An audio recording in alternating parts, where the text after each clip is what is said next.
So for a long time, people who thought, well, maybe UFOs are real, were embarrassed to say that out loud because that was a sign you were some kind of kook. You're into conspiracy theories. Maybe you had questions about the whole Epstein thing. Well, it turns out that UFOs are in fact real. The military has known this for a long time. They're so real that apparently the U.S. Navy has been encountering them every day over years in restricted airspace. It's beyond belief. Well, it turns out there are more UFO incidents, many more, that our military has either ignored or hidden. And we have more detail for you after the break. So for a couple of years now, we've done regular segments on UFOs because there is a lot of evidence that maybe there's something to this thing.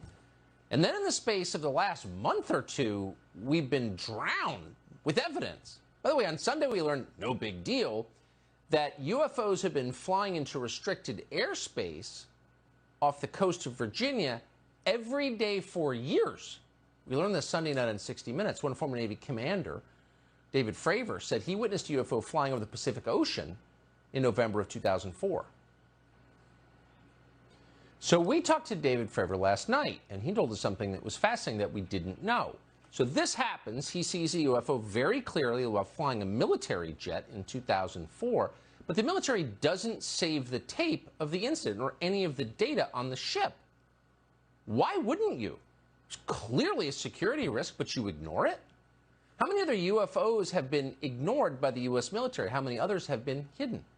Leslie Kean is one of the few people who might know the answer to that question. She's the author of UFOs, Generals, Pilots, and Government Officials Go on the Record. She joins us tonight. Leslie, thanks so much for coming on.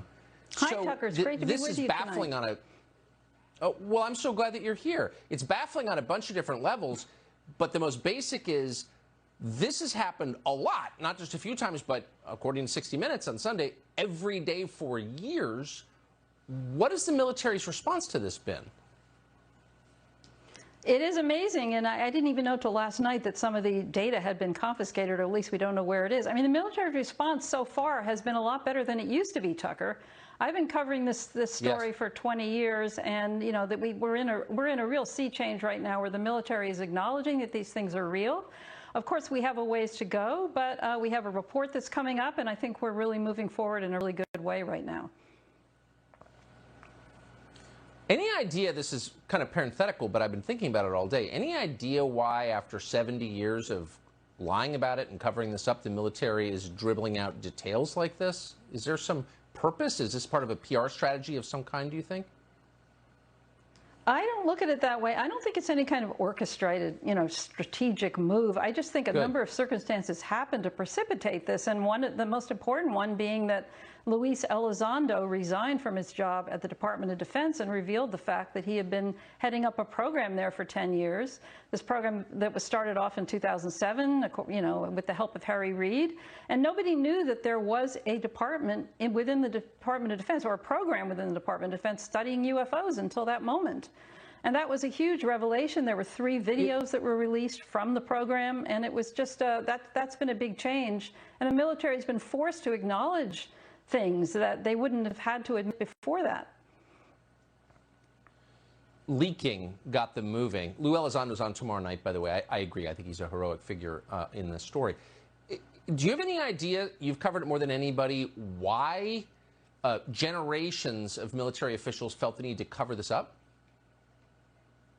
It's such a big and complex question, Tucker. I mean, the cover-up, if you want to call it a cover-up, it began in the 40s, 50s, 60s during the Cold War. So there was a lot of concern because we were dealing with Russians. They didn't want to have things get mixed up with all the issues of Russian aircraft and all the issues within the Cold War. I think there's been a concern about what to tell people when you can't explain something. There's something, operating with impunity that shows very advanced technology. What do you tell people about that when you can't stop it, when you can't explain it? And I think there's also just there's a stigma, Tucker, that you're well aware of. You've been one of the people battling this stigma where, it's just been considered for decades and decades to be something ridiculous. And people don't want to talk about something that's going to make them look ridiculous, and it might even damage their careers. So there's so many factors that have kept this under wraps. And we're really at an important time right now. I'm so happy to see it changing after all these years. I am too. And it's important to tell the truth no matter what people think of it, as you well know. Leslie, thanks so much for coming on. Thank you for your coverage of it. Appreciate it. Thank you for having me. Of course, I think it's fascinating. Hard to think of a bigger story. Great to see you.